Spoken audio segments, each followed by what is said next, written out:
Alright, remaining இருக்கிற சாப்டர்ஸை பார்க்கலாமா? இந்த சாப்டரில் வந்து ஸ்ட்ரைக் ப்ரைஸ்னா என்ன, எக்ஸ்பைரி டேட் அண்ட் க்ரீக்ஸை பற்றி நம்ம ஃபுல்லாக அண்டர்ஸ்டாண்ட் பண்ணலாம். ஸோ முதல்ல ஸ்ட்ரைக் ப்ரைஸ் அப்படின்றது என்னன்னு வச்சுக்கலாம்.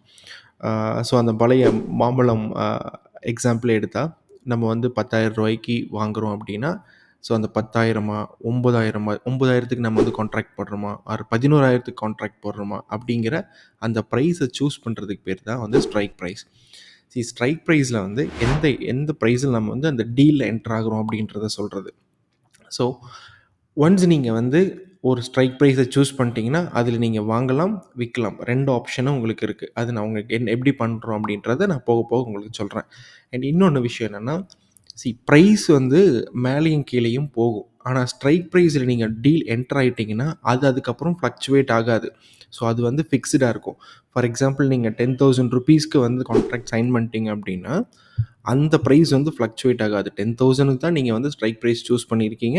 ஸோ அது வந்து மார்க்கெட் 1,00,000 போனாலும் ஆர் வந்து ப்ரைஸ் வந்து 5,000க்கு வந்தாலும் அந்த ஸ்ட்ரைக் ப்ரைஸை வந்து நீங்கள் சேஞ்ச் பண்ண முடியாது. ஸோ நீங்கள் என்டர் ஆனது வந்து என்டர் ஆனது தான். ஆல்ரைட், இப்போ வந்து ஸ்ட்ரைக் ப்ரைஸோட எக்ஸாம்பிள்ஸ் பார்க்கலாமா? ஸோ இதுக்கு என்ன பண்ணலாம் அப்படின்னா, உங்களோட குரோமுக்கு போங்க. குரோமுக்கு போயிட்டு என்எஸ்சி இந்தியா வெப்சைட்டில் போயிட்டு ஃபஸ்ட்டு ஒரு NSEindia.com உள்ளே போகலாம். உள்ளே போனால் இந்த இடத்துக்கு மார்க்கெட் டேட்டான்னு ஒரு ஆப்ஷன் இருக்கும். ஸோ இதை கிளிக் பண்ணிங்கன்னா கீழே டெரிவேட்டிவ்ஸ் மார்க்கெட். ஸோ டெரிவேட்டிவ்ஸ் மார்க்கெட்டை கிளிக் பண்ணுங்கள். ஸோ இதில் இருக்கிற கான்ட்ராக்ட்ஸ் எல்லாம் வரும். ஃபார் எக்ஸாம்பிள் நம்ம பேங்க் நிஃப்டி சூஸ் பண்ணுறோன்னு வச்சுக்கோங்க. ஸோ பேங்க் நிஃப்டியோட டீட்டெயில்ஸ் ஃபுல்லாக இந்த ஆப்ஷன் செயின் அப்படின்ற இடத்துல இருக்கும். ஸோ இந்த ஆப்ஷன் செயினை கிளிக் பண்ணுங்கள். ரைட். ஸோ ஆப்ஷன் செயின்ஸை நீங்கள் கிளிக் பண்ணும் பொழுது இங்கே இருக்குது பார்த்தீங்கன்னா, இங்கே வந்து ஸ்ட்ரைக் அப்படின்ற நேம் வருதா? ஸோ இது எல்லாமே strike price.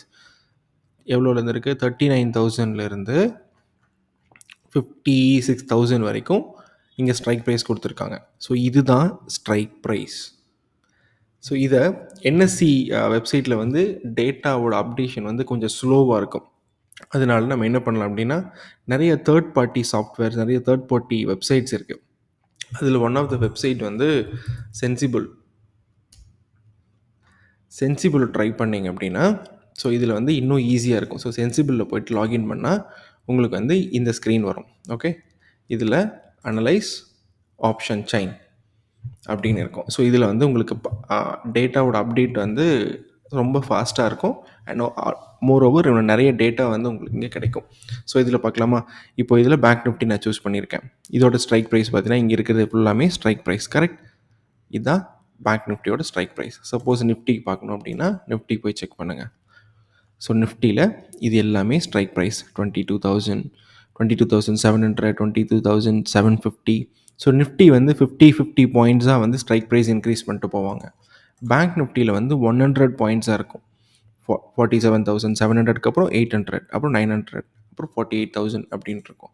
Suppose fin Nifty பார்க்கணும் அப்படின்னா இது வந்து 50 பாயிண்ட்ஸாக இன்க்ரீஸ் ஆகும். ஸோ 200, 250, 300, 350 அப்படின்னு 50 பாயிண்ட்ஸாக வந்து இன்க்ரீஸ் ஆகும். சப்போஸ் நீங்கள் ஏதாவது ஸ்டாக்ஸ் பார்க்கணும் அப்படின்னாலும் சர்ச் பண்ணி பாருங்கள். இந்த இடத்துக்கு சர்ச் பண்ணிங்கன்னா வந்துடும். ஸோ ஹெச்டிஎஃப்சி பேங்க்கோட ஸ்ட்ரைக் ப்ரைஸ் இது. ஸோ இதில் வந்து 1,540, அதுக்கப்புறம் 50, 60, 70. ஸோ 10 ருபீஸாக வந்து இந்த ஸ்டாக்ஸ்க்கு வந்து இன்க்ரீஸ் ஆகிட்டு போயிட்டுருக்கு ஸ்ட்ரைக் ப்ரைஸ். ஸோ ஸ்டேட் பேங்க்கில் பார்க்கலாமா? ஸ்டேட் பேங்க்கில் பார்த்தோன்னா 5 ருபீஸாக இன்க்ரீஸ் ஆகிட்டு. ஸோ இது வந்து பேஸ்ட் ஆன் அந்த ஸ்டாக்கோட ப்ரைஸ் வேல்யூ வச்சு அந்த ஸ்ட்ரைக் ப்ரைஸ் வந்து அவங்களே கொடுத்துருப்பாங்க. இதெல்லாம் நம்ம சேஞ்ச் பண்ணவே முடியாது. அவங்க கொடுத்துருக்கிற ஸ்ட்ரைக்ஸில் மட்டும்தான் நம்ம ட்ரேட் பண்ண முடியும். ஸோ 730னா அதுக்கப்புறம் 735, 740, 745 அப்படின்னு இருக்கும். ஸோ இன்னொரு புது எக்ஸாம்பிள் பார்க்கலாமா? ரிலையன்ஸ் ட்ரை பண்ணி பார்க்கலாம். ரிலையன்ஸ் பார்த்தோன்னா இதோட ஸ்ட்ரைக் ப்ரைஸ் வந்து 20 ருபீஸாக இன்க்ரீஸ் ஆகுது. கரெக்ட்? 700, 720, 740, 760. ஸோ இது வந்து 20 இன்க்ரீஸ் ஆகுது. ஸோ இதுதான் வந்து ஸ்ட்ரைக் ப்ரைஸ். அடுத்து ஸ்ட்ரைக் ப்ரைஸில் இன்னொரு முக்கியமான கான்செப்ட் என்ன அப்படின்னா மணினஸ். இதில் வந்து 3 வெரைட்டி இருக்குது. ஆக்சுவலி 5 வெரைட்டி இருக்குது. ஸோ ஃபஸ்ட்டு இம்பார்ட்டண்டான 3 வெரைட்டி பார்த்துட்டு மீதி இருக்குது 2 என்னென்னு நான் சொல்கிறேன். ஸோ ஃபஸ்ட்டு இம்பார்ட்டன்ட் அண்டர்ஸ்டாண்ட் பண்ணிக்கிறது என்னென்னா 3 ஆப்ஷன் இருக்குது. ஒன்று இந்த மணி ஐடிஎம், இன்னொன்று அட் த மணி ஏடிஎம், இன்னொன்று out of the money OTM. So இதை ஒரு ஒரு ஸ்டாக்கோடையோ ஒரு இண்டைசஸோட கரண்ட் ப்ரைஸ் என்ன அப்படிங்கிறத ஃபைன் பண்ணிவிட்டு அதுக்கப்புறம் தான் நம்ம ஸ்ட்ரைக் ப்ரைஸில் அது ஐடிஎம்மா ஓடிஎம்மா ஏடிஎம்மா அப்படின்றத சூஸ் பண்ணோம். ஸோ இதோட எக்ஸாம்பிள் பார்க்கலாம். ஓகே, இது இப்போ வந்து நம்ம நிஃப்டி சூஸ் பண்ணுவோமா? நிஃப்டி இப்போ எந்த ப்ரைஸில் சூஸ் ஆகி போயிட்டுருக்கு?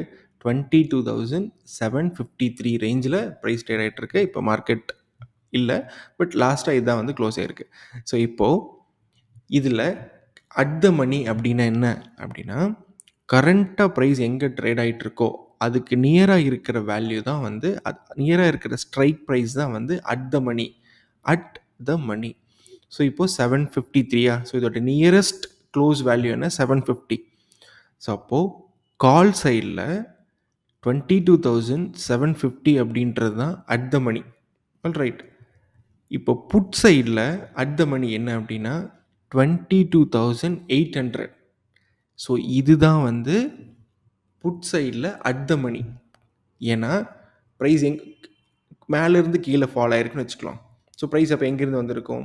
22,850, 22,800, அதுக்கப்புறம் தான் 22,750க்கு வந்து சேர்ந்துருக்கும்.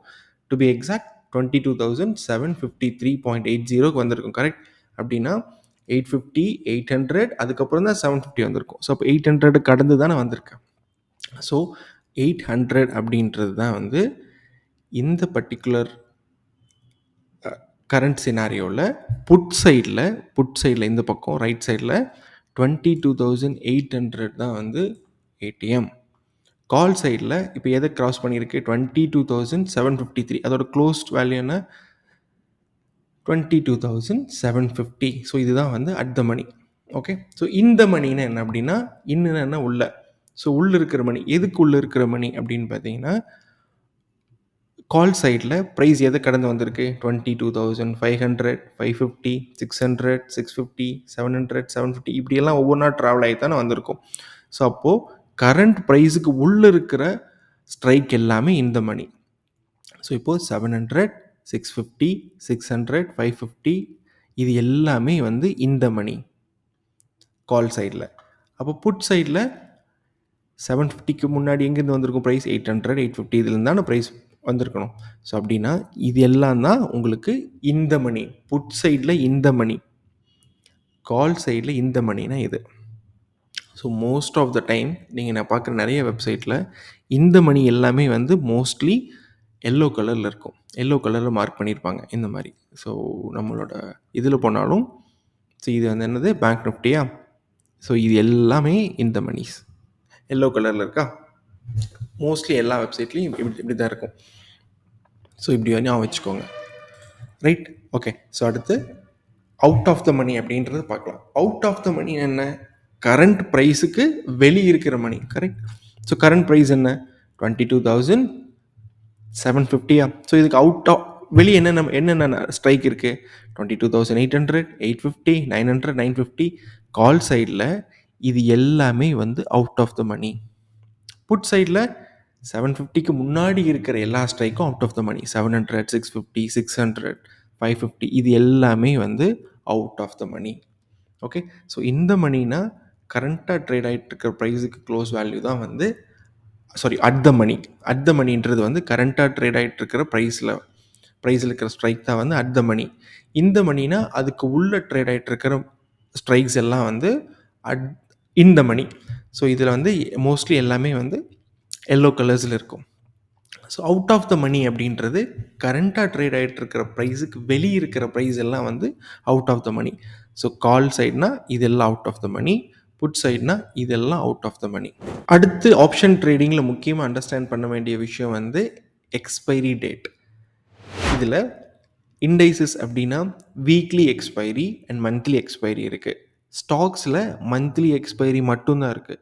கமாடிட்டிஸில் மந்த்லி எக்ஸ்பைரி மட்டும்தான் இருக்குது. ஸோ இதோட எக்ஸாம்பிள்ஸ் எல்லாம் நான் உங்களுக்கு காட்டுறேன். அப்போ இன்னும் வந்து ஈஸியாக அண்டர்ஸ்டாண்ட் பண்ண முடியும். ஓகே, நம்ம இதுவே எடுத்துக்கலாமா? நிஃப்டியில் ஆரம்பிப்போம். நிஃப்டியில் எக்ஸ்பைரி சூஸ் பண்ணுங்கள். எக்ஸ்பைரி அப்படின்னா இன்றைக்கி கரண்ட் டேட் என்னென்னா 11th of April. ஸோ இதோட அடுத்த எக்ஸ்பைரி என்ன? 18th April. அதுக்கு அடுத்த எக்ஸ்பைரி 25th April. ஸோ ஒவ்வொரு வீக்குக்கும் எக்ஸ்பைரி இருந்துகிட்டே இருக்கும். ஸோ இது வந்து வீக்லி எக்ஸ்பைரி. ஸோ ஒவ்வொரு வீக் எக்ஸ்பைரி இருந்தாலும் மந்த்லி எக்ஸ்பைரி அப்படின்றத ஒன்று கன்சிடர் பண்ணுவாங்க. மந்த்லி எக்ஸ்பைரின்றது ஒன்றும் இல்லை, மந்த்லியில் லாஸ்ட் வீக்கில் வர எக்ஸ்பைரிக்கு பேர் தான் மந்த்லி எக்ஸ்பைரி. ஸோ இதை நீங்கள் மந்த்லி எக்ஸ்பைரியாகவும் கன்சிடர் பண்ணலாம், ஆர் எவ்ரி வீக்ஸ் நடந்துகிட்டே இருக்குது அப்படின்றத வச்சுக்கலாம். ஒரு விஷயம் என்னென்னா, எல்லா இண்டைசஸ்லேயும் வீக்லி எக்ஸ்பைரி உங்களுக்கு அவைலபிளாக இருக்கும், ரைட்? ஸோ 16th வந்து அடுத்த எக்ஸ்பைரி இருக்குது, அதுக்கு அடுத்த எக்ஸ்பைரி 24th. ஸோ இதோட மந்த்லி எக்ஸ்பைரி என்ன? 30th ஏப்ரல் தான் இதோட மந்த்லி எக்ஸ்பைரி. ஸோ இந்த மந்த்து 30th தான் வந்து பேங்க் நிஃப்டிக்கு முடியுது. இதுவே நிஃப்டிக்கு பார்த்தீங்கன்னா என்றைக்கு மந்த்லி எக்ஸ்பைரி வருது? 25th வந்து மந்த்லி எக்ஸ்பைரி வந்துடுது. பிகாஸ் 2nd of May வந்து அடுத்த மந்த்துக்கு போயிடுது, ரைட்? அதே மாதிரி ஃபின் நிஃப்டியில் பார்க்கலாமா? ஃபின் நிஃப்டியில் 23rd 30th April. So right, அடுத்த வீக், அதுக்கு அடுத்த வீக் அப்படின்றது மந்த்லி எக்ஸ்பைரியாகவும் சேர்ந்து வரும். அதுக்கு அடுத்தது 28th May, அதுக்கு அடுத்தது 25th June. ஸோ அது வந்து மந்த்லி எக்ஸ்பைரியாக கொடுத்துருக்காங்க. ஸோ உங்களோட புரோக்கரில் போய் பார்த்தீங்கன்னா எவ்ரி வீக் வந்து இதில் எக்ஸ்பைரி இருக்கும். இண்டைசஸில், ஸ்டாக்ஸில் பார்த்தோன்னா மந்த்லி எக்ஸ்பைரி மட்டும்தான் இருக்கும், வீக்லி எக்ஸ்பைரி இருக்காது. ஸோ 25th ஏப்ரல் இந்த மாதத்துக்கு அப்புறம் அடுத்தது May 30th, June 27. ஸ்டாக்ஸில் மந்த்லி எக்ஸ்பைரி மட்டும்தான் இருக்கும். இப்போ இதுவே கமாடிட்டிஸில் எப்படி இருக்கும் அப்படின்னா, சென்சிபிளில் வந்து கமாடிட்டிஸ் வந்து இல்லை. அதனால் நான் வந்து உங்களுக்கு இதில் காட்டுறேன், ஒரு புரோக்கரில் இருக்கிற காட்டுறேன். ஸோ இப்போ நம்ம க்ரூடு பார்ப்போமா?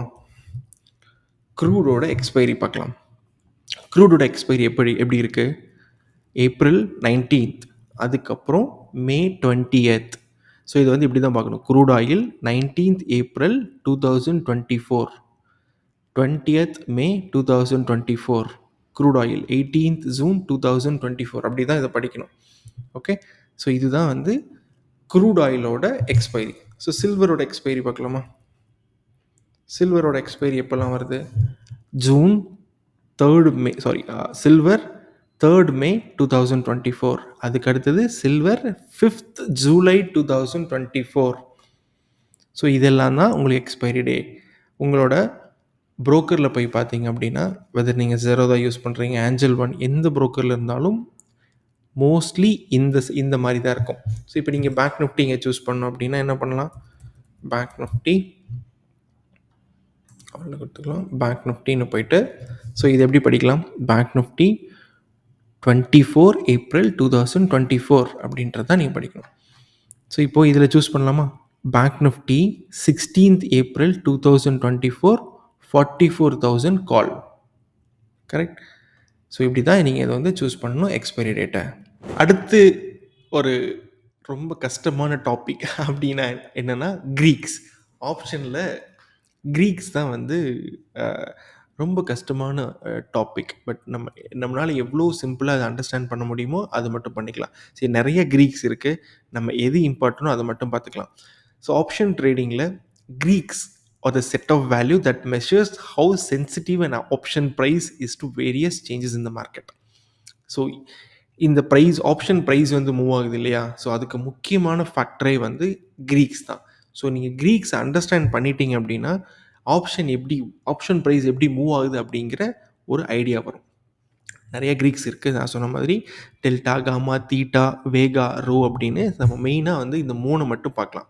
டெல்டா, காமா அண்ட் தீட்டா, இந்த 3 க்ரீக்ஸை மட்டும் பார்ப்போம். ஸோ டெல்டா அப்படின்னா என்னென்னா, ஒரு ஆப்ஷன் ப்ரைஸோட ஸ்பீடு. ஃபார் எக்ஸாம்பிள் அண்டர்லைங் வச்சுக்கலாம், நிஃப்டி வந்து 22,000 இருக்குது. ஸோ இது வந்து அடுத்து 10 பாயிண்ட் மேலே மூவ் ஆகுதுன்னு வச்சுக்கோங்க. 22,010 அப்படின்ற 10 பாயிண்ட் மூவ் ஆகுது. அப்போ ஆப்ஷன் ப்ரைஸ் மூவ் ஆகணும் இல்லையா? ஸோ கால் ஆப்ஷன் வந்து எப்படி மூவ் ஆகும்? மேலே மூவ் ஆகும். ப்ரைஸ் மேலே நிஃப்டி மேலே மூவ் ஆச்சுன்னா ஆப்ஷன் ப்ரைஸ் மேலே மூவ் ஆகும். ஸோ நிஃப்டி வந்து 10 பாயிண்ட் மூவ் ஆச்சுன்னா ஆப்ஷன் ப்ரைஸ், ஸ்ட்ரைக் ப்ரைஸ் வந்து எவ்வளோ மூவ் ஆகும் அப்படின்றத கணக்கு சொல்கிறது தான் டெல்டா. டெல்டா வந்து அதிகமாக இருந்துச்சு அப்படின்னா ஆப்ஷன் ப்ரைஸ் வந்து நல்லா மூவ் ஆகும். லோ டெல்டாவாக இருந்துச்சு அப்படின்னா ஆப்ஷன் ப்ரைஸ் வந்து பெருசாக மூவ் ஆகாது. அண்டர்லைங் இன்ஸ்ட்ருமெண்ட் நிறைய மூவ் ஆனாலும் ஆப்ஷன் ப்ரைஸ் மூவ் ஆகாது. ஸோ ஆப்ஷன் ப்ரைஸோட மூமெண்ட்டுக்கு இம்பார்ட்டன்ட் ஃபேக்டர் டெல்டா தான். ஸோ இந்த டெல்டா ரேஞ்ச் எப்படி இருக்குன்னா 0 to 1 கால் சைடில், புட் சைடில் பார்த்தீங்கன்னா 0 to -1. Okay, for example delta வந்து 0.5 இருக்குதுன்னு வச்சுக்கலாம். ஸோ 0.5 இருக்குது அப்படின்னா அண்டர்லையிங் அசெட் வந்து ஒரு பாயிண்ட் மேலே மூவ் ஆச்சுன்னா ஸ்ட்ரைக் ப்ரைஸ் வந்து 0.5 மூவ் ஆகும். ஓகே, ஸோ இதில் பார்க்குறது கொஞ்சம் கஷ்டமாக இருக்கும். நான் வந்து உங்களுக்கு சென்சிபிளில் காட்டுறேன், இன்னும் ஈஸியாக அண்டர்ஸ்டாண்ட் பண்ணிக்கலாம். ஆல்ரைட், இப்போ வந்து நிஃப்டி என்ன 22,753 இதோட டெல்டா பார்க்கலாம். ஸோ 22,750 எடுத்துக்கலாமா? இதோட டெல்டா இங்கே இருக்குது. ஸோ இதோட டெல்டா வேல்யூ என்ன? 0.52, ஆல்மோஸ்ட் 0.5, கரெக்ட்? விச் மீன்ஸ் இப்போ நிஃப்டி இதில் ஒரு பாயிண்ட் மேலே மூவ் ஆச்சுன்னா டெல்டா வந்து 0.5 இருக்கிறதுனால உங்களோட ஆப்ஷன் ஸ்ட்ரைக் ப்ரைஸ், அதாவது 22,750 கால் வந்து ₹1 மேலே போகும். சாரி, 0.5 வந்து மேலே போகும். அதாவது இப்போ இதோட ப்ரைஸ் என்ன? 141.15, கரெக்டாக? இப்போது 0.5 மூவ் ஆச்சு அப்படின்னா இதில் எவ்வளோ? இன்னொரு 50 பைசா மேலே மூவ் ஆகும், 52 பைசா மேலே மூவ் ஆகும், கரெக்ட்? அப்போ உங்களுக்கு எவ்வளோ வரும்? 141.67. ஏன்னா 0.52 மேலே மூவ் ஆகிறதுனால 52 பைசா வந்து மேலே மூவ் ஆகும். அதாவது நிஃப்டியில் ஒரு பாயிண்ட் மேலே ஏறிச்சுன்னா இங்கே 52 பைசா வந்து மேலே ஏறும். அதுவே அடுத்த ஸ்ட்ரைக் எடுத்திருந்தீங்க அப்படின்னா உங்களுக்கு 52 பைசா ஏறாது, 46 பைசே தான் மேலே ஏறும். ஏன்னா இங்கே ஒரு பாயிண்ட் ஏறினாலும் இங்கே 46 பைசா. அடுத்த ஸ்ட்ரைக், இந்த ஸ்ட்ரைக்கை சூஸ் பண்ணியிருந்தீங்க அப்படின்னா 40 பைசா தான் மூவ் ஆகும். இந்த ஸ்ட்ரைக்குக்கு 22,900க்கு 34 பைசா தான் உங்களுக்கு மூவ் ஆகும். ஸோ இதில் இந்த டெல்டாவை பொறுத்து தான் உங்களோட ஆப்ஷன் ப்ரைஸ் மூவ் ஆகும். சப்போஸ் நீங்கள் புட் எடுத்திருந்தீங்க அப்படின்னா 22,800 எடுத்திருந்தீங்க அப்படின்னா இதோட டெல்டா வேல்யூ எவ்வளோ? 0.54. அப்போது இது வந்து 22,753.8 இதிலிருந்து கீழே போச்சுன்னு வச்சுக்கோங்களேன். ஏன்னா புட் எடுத்துருந்தீங்கன்னா ப்ரைஸ் கீழே போனால் தான் உங்களுக்கு ப்ராஃபிட். ஸோ கீழே போகுது, இதில் ஒரு பாயிண்ட் கீழே இறங்குது அப்படின்னா உங்களுக்கு இது எவ்வளோ பாயிண்ட் மேலே மூவ் ஆகும்? 22,800ஓட புட் வந்து உங்களுக்கு 0.54 பைசே வந்து அதிகமாகும். அப்போ இதுலேருந்து கணக்கு போட்டிங்கன்னா 150.44. ஸோ அதுதான் வந்து மூமெண்ட் இருக்கும். இங்கே வந்து 54 பைசே மூமெண்ட்டாக இருக்கும். சப்போஸ் இந்த ஸ்ட்ரைக்கை சூஸ் பண்ணியிருந்தீங்க அப்படின்னா 22,750 சூஸ் பண்ணியிருந்தீங்கன்னா 0.48 தான் உங்களுக்கு மூமெண்ட் இருக்கும். ஓகே, ஸோ இதில் இன்னொரு விஷயம் அண்டர்ஸ்டாண்ட் பண்ணணும்னா, ஸோ 22,750 காலுக்கு வந்து அட் த மணி கிட்ட இருக்கிறது அரவுண்ட் 0.5 தான் இருக்கும். 0.5, 0.51, 52, 53 இந்த மாதிரி தான் ரேஞ்சில் ட்ரேட் ஆகும், right? So at the money choose பண்ணிங்கன்னா மோஸ்ட்லி எல்லா இன்ஸ்ட்ருமெண்ட்லேயும் இந்த மாதிரி 0.5 டெல்டா தான் இருக்கும். அப்போது அண்டர்லையிங் அசெட் வந்து ஒரு பாயிண்ட் மேலேயோ கீழேயோ மூவ் ஆச்சுன்னா இங்கே உங்களுக்கு 0.5 வந்து 0.5 ருபீஸ் வந்து மேலேயோ கீழேயோ மூவ்மெண்ட் இருக்கும். ஸோ இதில் கால் சைடில் இந்த மணி போனீங்கன்னு வச்சுக்கோங்களேன், இந்த மணி ஃபார் எக்ஸாம்பிள் நான் வந்து 22,750 நான் வந்து ஒரு 250 பாயிண்ட்ஸ் கீழே போகிறேன், 22,500 எடுக்கிறேன் அப்படின்னா என்னோட டெல்டா என்ன? 0.77. அதாவது என்னோட அண்டர்லைங் இன்ஸ்ட்ருமெண்ட் ஒரு பாயிண்ட் மேலே மூவ் ஆச்சுன்னா என்னோட ஸ்ட்ரைக் ப்ரைஸ் வந்து 0.77 ருபீஸ் வந்து மேலே ஏறும், கரெக்ட்? இதுவே இன்னும் கீழே போய் எடுத்தீங்க அப்படின்னா இதெல்லாம் என்ன சொல்லலாம்? இது வந்து அட் த மணி, இதெல்லாம் இந்த மணி. இன்னும் உள்ளே போனால் டீப் இன் த மணி, ரொம்ப டீப்பாக உள்ளே போகிறோம்ல. So it's deep in the money. So deep in the money உள்ளே போக போக அதோட டெல்டா வேல்யூ வந்து வெரி க்ளோஸ் டு 1 அப்படின்ற மாதிரி இருக்கும். இப்படி வச்சுக்கலாமா? 21,300 வச்சுக்கலாம். ஓகே, ஸோ இந்த டெல்டா வேல்யூ என்ன? 0.99, வெரி க்ளோஸ் டு 1, ரைட்? அப்படின்னா நிஃப்டி ஒரு பாயிண்ட் மேலே மூவ் ஆச்சுன்னா உங்களுக்கு இதில் ₹1 மேலே மூவ் ஆகும். ஸோ இது லாஸ்ட் எல்டிபி என்ன? லாஸ்ட் ட்ரேடட் ப்ரைஸ் வந்து 1,460. இதில் ஒரு பாயிண்ட் மேலே மூவ் ஆச்சுன்னா இதில் ₹1 மேலே மூவ் ஆகும், அதாவது 0.99 பைசே மூவ் ஆகும். ஓகே, ஸோ கால் சைடில் டீப் இன் த மணி போனீங்கன்னா உங்களோட டெல்டா வேல்யூ அதிகமாக இருக்கும். இதுவே புட் சைடில் நம்ம ஆல்ரெடி பார்த்தோம் இல்லையா, அட் த மணியில் it will be a delta value வந்து 0.5 அந்த ரேஞ்சில் இருக்கும். ஸோ புட் சைடில் உங்களுக்கு டீப் இந்த மணி போகணும் அப்படின்னா எங்கே போகலாம், கீழே போகணும். கரெக்ட். 22,800, 22,700, 23,700 போனீங்கன்னா இதோட டெல்டா வேல்யூ எவ்வளோ இருக்குது, 0.99, வெரி க்ளோஸ் டு 1, ரைட். அப்படின்னா நிஃப்டி ஒரு பாயிண்ட் கீழே இறங்குச்சுன்னா இது வந்து ₹1 மேலே மூவ் ஆகும். ஸோ இது வச்சுக்கலாம் எக்ஸாம்பிள் 23,900 வச்சுக்கலாம். இதோட லாஸ்ட் ட்ரேடட் ப்ரைஸ் என்ன, 1074.75, கரெக்ட். ஸோ இப்போ இது ₹1 கீழே, இது ஒரு பாயிண்ட் கீழே இருந்துச்சுன்னா இது ₹1 மேலே ஏறிடும். To be very precise 0.99 rupees வந்து மூவ் ஆகும். ஸோ இதுதான் வந்து இந்த மணியோட ப்ரைஸ் மூமெண்ட். ஸோ இது அவுட் ஆஃப் த மணி எடுத்தீங்க அப்படின்னா அவுட் ஆஃப் த மணிக்கு டெல்டா வேல்யூவே இருக்காது. அப்படின்னா இந்த ப்ரைஸ் எவ்வளோ மூவ் ஆனாலும் இந்த இதில் ஸ்ட்ரைக் ப்ரைஸில் உங்களுக்கு மூவ்மெண்ட்டே தெரியாது. சரி, நீங்கள் வந்து என்ன நினைக்கிறீங்கன்னா, இன்னொரு ஏப்ரல் 18க்கு வந்து நிஃப்டி மேலே போயிடும், இன்னொரு 1000 பாயிண்ட்ஸ் மேலே மூவ் ஆகும் அப்படின்னு, இன்றைக்கே வந்து 1000 பாயிண்ட்ஸ் மேலே மூவ் ஆகும், இந்த எக்ஸ்பைரி சூஸ் பண்ணிட்டுருங்க. இன்றைக்கி 22,700 இருக்குதுன்னு சொல்லிட்டு, சரி இன்றைக்கி 1000 பாயிண்ட்ஸ் மேலே மூவ் ஆகும்னு சொல்லிட்டு நீங்கள் அவுட் ஆஃப் த மணி வாங்குறீங்க. அப்போ அவுட் ஆஃப் த மணினா 22,750, இங்கிருந்து ஒரு 1000 பாயிண்ட் கீழே போகலாம். அப்போது 23,700 எடுத்துக்கலாமா. இதோட டெல்டா வேல்யூ பாருங்கள், 0.01, மூமெண்ட்டே இருக்காது. அதாவது இங்கே ஒரு பாயிண்ட் மேலே ஏறினாலும் இங்கே ஒன்றுமே இருக்காது. 0.01 ருபீஸ் தான் உங்கள் ஸ்ட்ரைக்கில் மூமெண்ட்டே இருக்கும். கரெக்ட். இப்போ இங்கே லாஸ்ட் ட்ரேடட் ப்ரைஸ் என்ன, ₹1.25. இதில் ஒரு பைசா மேலே ஏறிச்சுன்னா உங்களுக்கு என்ன வரும், ஒரு பெரிய டிஃப்ரென்ஸே இருக்காது. அதனால ஃபார் அவுட் ஆஃப் த மணி எடுத்திங்கன்னா உங்களுக்கு இங்கே மூவ் ஆனாலும் உங்களோட ஸ்ட்ரைக் ப்ரைஸ் மூவ் ஆகாது. கால் சைடில் இந்த மாதிரி. புட் சைடில் அவுட் ஆஃப் த மணி எப்படின்னா ஃபார் அவுட் ஆஃப் த மணி போகலாமா. ஃபார் அவுட் ஆஃப் த மணினா இன்னொரு 1000 பாயிண்ட்ஸ் கீழே போகலாம். 22,700, இதுலேருந்து கீழே போனால் 21,700 போகலாமா. இதோட டெல்டா வேல்யூ எவ்வளோ, 0.02. ரேட்டு கம்மியாக தான் இருக்கும், 2.8 ருபீஸ் தான். பட் உங்களுக்கு டெல்டா வேல்யூ ரொம்ப இம்பார்ட்டண்ட். டெல்டா வேல்யூ எவ்வளோ கம்மியாக இருக்கோ அவ்வளோ கம்மியாக உங்களோட ஸ்ட்ரைக் ப்ரைஸ் மூமெண்ட் இருக்கும். அதனால உங்களுக்கு எந்த யூஸும் இருக்காது. ப்ரைஸ் மூமெண்ட் உங்களோட ஃபேவரபுளாக இருந்தாலும் உங்களுக்கு ஸ்ட்ரைக் ப்ரைஸில் மூமெண்ட்டே தெரியாது. அடுத்து ரொம்ப இம்பார்ட்டண்டான க்ரீக் அப்படின்றது காமா. ஸோ நம்ம வந்து இதுக்கு முன்னாடி டெல்டா பார்த்தோம்ல, டெல்டாவோட வேல்யூ வச்சு தான் ஆப்ஷன் ப்ரைஸோட மூவ்மெண்ட் இருக்கும்னு. ஸோ இந்த டெல்டா சேஞ்ச் ஆகிற ஸ்பீட் இருக்கும் இல்லையா, அந்த ஸ்பீடை கால்குலேட் பண்ணுறது தான் வந்து காமா. ஒரு எக்ஸாம்பிள் சொல்கிறேன். இப்போ நீங்கள் காரில் வந்து ஒரு ஆக்சிலரேட்டர் பெடல் இருக்குது. ஓகே, அந்த ஆக்சிலரேட்டர் பெடல் தான் வந்து டெல்டா. அது எவ்வளோ வேல்யூ இருக்கோ சடனாக மேலே மூவ் ஆகும்போது ஆப்ஷன் ப்ரைஸ் வந்து மேலேயோ கீழேயோ மூவ் ஆகும். நீங்கள் ஆக்சிலரேட்டர் பெடலை அழுத்துறீங்க தெரியுமா, அதோட சென்சிட்டிவிட்டி இருக்கும்ல, நீங்கள் எவ்வளோ ஃபாஸ்ட்டாக அழுத்துனா அது வந்து கார் வந்து முன்னாடி போகும், இல்லை எவ்வளோ ஸ்லோவாக டச் பண்ணால் கார் முன்னாடி போகும் அப்படிங்கிற சென்சிட்டிவிட்டி இருக்குல்ல. ஸோ அந்த சென்சிட்டிவிட்டி தான் காமான்னு வச்சுக்கலாம் for easy understanding.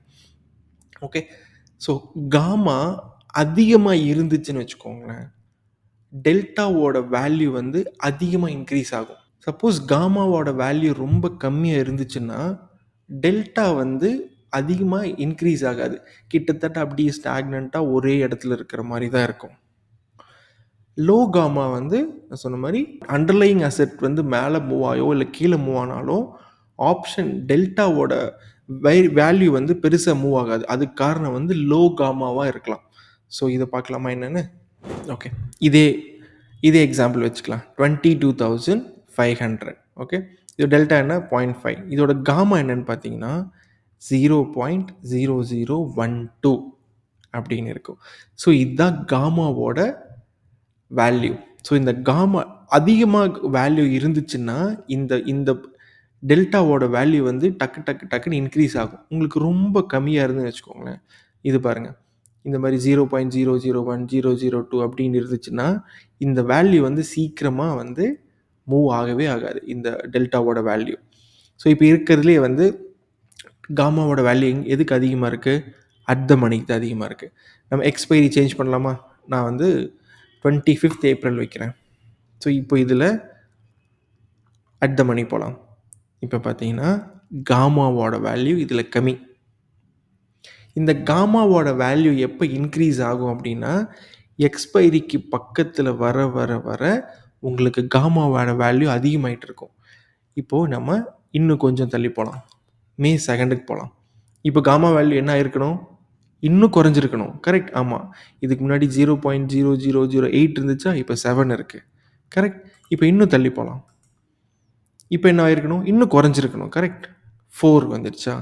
Which means இந்த பர்ட்டிகுலர் ஸ்ட்ரைக் ப்ரைஸ் எடுத்து மார்ச் 30th மே எடுத்திருந்தீங்கன்னா, உங்களோட காமா வேல்யூ கம்மியாக இருக்கிறதுனால டெல்டா வேல்யூவோட மூவ்மெண்ட் வந்து பெரிய அளவில் இருக்காது.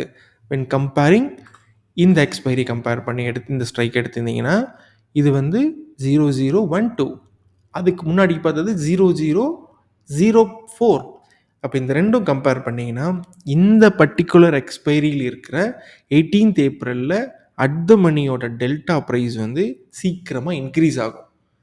ஃபார் எக்ஸாம்பிள் உங்களோட ப்ரைஸ் வந்து இங்கேருந்து ஒரு 50 பாயிண்ட் மேலே மூவ் ஆகுதுன்னா, இந்த டெல்டாவோட வேல்யூ சடனாக டக்குன்னு இன்க்ரீஸ் ஆகும். அப்போது இதோட ப்ரைஸ் மூவ்மெண்ட் வந்து அதிகமாக இருக்கும். வென் யூ கம்பேர் வித் இந்த ஸ்ட்ரைக் இந்த எக்ஸ்பைரியோட கம்பேர் பண்ணும் பொழுது இதோட மூவ்மெண்ட் இன்னும் கொஞ்சம் கம்மியாக தான் இருக்கும். இந்த எக்ஸ்பைரியோட மூவ்மெண்ட் வந்து ரொம்ப அதிகமாக இருக்கும். Because gamma. லாஸ்ட்டாக பார்க்கக்கூடிய ரொம்ப இம்பார்ட்டண்டான க்ரீக் வந்து தீட்டா. தீட்டா வந்து ஆப்ஷன் பையருக்கு ஆப்போசிட்டாக வேலை செய்யும். அது என்னன்னு நான் சொல்கிறேன். தீட்டான்றது வந்து டைம் டிகே ஃபேக்டரை வச்சு தான் தீட்டா வந்து நம்ம டிஃபைன் பண்ணோம். ஸோ தீட்டானா என்னென்னா, ஒவ்வொரு நாளும் நம்ம எக்ஸ்பைரி கிட்ட வரும் பொழுது உங்களுக்கு தீட்டாவோட வேல்யூ வந்து அதிகமாயிட்டே இருக்கும். அப்போது உங்களோட ப்ரீமியம் ஆப்ஷன் ஸ்ட்ரைக்கோட ப்ரைஸ் வந்து குறைஞ்சிட்டே வரும், டிக்ளைன் ஆகிட்டே வரும். So decay time decay factor. எந்த டைம் எக்ஸ்பைரி டேட்டுக்கிட்ட வரும் பொழுது டிகேனா என்ன? ஆப்ஷன் ப்ரைஸ் வந்து ஆட்டோமேட்டிக்காக உருகிட்டே வந்துடும். அப்படியே கண்ணுக்கே தெரியாமல் கொஞ்சம் கொஞ்சமாக குறைஞ்சிட்டே வந்துடும். அதுக்கு காரணம் வந்து தீட்டா. ஓகே. இதில் 2 தீட்டா இருக்குது. ஒன்று ஹை தீட்டா, இன்னொன்று லோ தீட்டா. ஹை தீட்டாவாக இருந்துச்சுன்னா உங்களோட ப்ரீமியம் வந்து சீக்கிரமாக கரைஞ்சிக்கிட்டே இருக்கும். லோ தீட்டாவாக இருந்துச்சுன்னா ப்ரீமியம் வந்து அவ்வளோ கரையும், பட் அவ்வளோ சீக்கிரமாக கரைஞ்சிடாது. தீட்டா வந்து ஆப்ஷன் பையரோட ப்ராஃபிட்டை ஈஸியாக எடுத்துகிட்டே இருக்கும். இதுக்கு காரணம் அதோட டிகே ஃபேக்டர். ப்ரைஸ் வந்து கரையுது இல்லையா? அதனால் ஆப்ஷன் பையரோட ப்ராஃபிட்டை சீக்கிரமாக எடுத்துரும். சப்போஸ் நீங்கள் ஒரு ஆப்ஷன் பையராக இருக்கீங்கன்னு வச்சுக்கோங்களேன், உங்களோட சண்டையே வந்து தீட்டாவோட தான் இருக்கும். சப்போஸ் நீங்கள் ஆப்ஷன் செல்லராக இருந்தீங்கன்னா உங்களோட அந்த தீட்டா வந்து உங்களுக்கு ஃபேவரபுளாக ஒர்க் ஆகும். ஸோ அது எப்படியெல்லாம் பண்ணுறதுன்றதை நம்ம அடுத்த சாப்டரில் பார்க்கலாம். இப்போதைக்கு தீட்டாவை எப்படி அண்டர்ஸ்டாண்ட் பண்ணுறதுங்கிறது மட்டும் பார்த்துடலாம். ஓகே, இந்த எக்ஸாம்பிள்லேயே பார்க்கலாமா? இதோட தீட்டா வேல்யூ எவ்வளோ? -8. கரெக்ட். இப்போது நம்ம எக்ஸ்பைரி டேட் சேஞ்ச் பண்ணலாம். 25th ஏப்ரல் போகிறேன். இப்போ இந்த தீட்டாவோட வேல்யூ எவ்வளோ இருக்குன்னு சொல்லுங்கள். அதிகமாக இருக்குமா கம்மியாக இருக்குமா? ஆப்வியஸ்லி கம்மியாக தானே இருக்கும். -6. ஏன்? ஏன்னா எக்ஸ்பைரிக்கு இன்னும் அதிகமான நாள் இருக்குது. சரி, இன்னும் கொஞ்சம் இன்க்ரீஸ் பண்ணலாம். இன்னொரு வாரம் தள்ளி போகலாம். இப்போ யோசிச்சு வைங்க, இந்த 0.6 வந்து அதிகமாகுமா கம்மியாகுமான்னு யோசிச்சு வைங்க. 2 மே போய்ட்டுமா? இப்போ கரண்ட் இந்த ஸ்ட்ரைக்கே போகலாம். -5. இன்னும் தீட்டா வேலை இது குறைஞ்சிடுச்சு. விச் மீன்ஸ் நீங்கள் இதை சூஸ் பண்ணி ட்ரேட் பண்ணிங்கன்னா, ஆப்ஷன் பையராக எடுத்தீங்க அப்படின்னா உங்களுக்கு இதோட ப்ரீமியம் வந்து கம்மியாக குறைஞ்சிட்ருக்கும். சப்போஸ் இதுவே நீங்கள் ஃபஸ்ட் இப்போ இம்மிடியேட்டாக வர்ற நெக்ஸ்ட் எக்ஸ்பைரி எடுத்தீங்கன்னா உங்களுக்கு தீட்டா -8 அதிகமாக இருக்குது. ஹை தீட்டா வருது என்னாகும்?